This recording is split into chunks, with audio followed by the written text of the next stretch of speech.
келатсаң, ол жерден уялам мен, чын айткандачы. Кээ бир депутат кыздарыбыз, келиндерибиз, балдарыбыз жанакы маршруткадан түшүп, анан мындай жөө басып келет да. Анан шапкамды былдый басып, көрүнбөй мен басып машина менен кирем. Бул уят маскарасын чыгарды мына азыр. Мен уялам дейт. Сен уял, тез жарылып кетип, эл тоңуп атканына уял. Сен уял 386 миллион долларга 4 буу казанды алмаштырганга уял. Сен уял, каракчыны кызыл килемге салып, самолетко узатканыңа уял.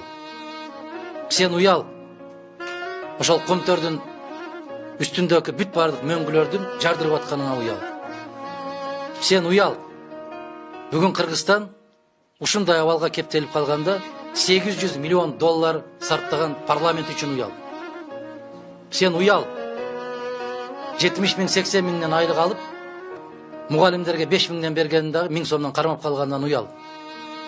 Сен уял, балдарыны бала бакчага бере албай, Дордой базарына, Ош базарына балдарыны колтугуна кысып алып отурган карындаштарыңды көргөндө уял, кыздарыңды көргөндө уял.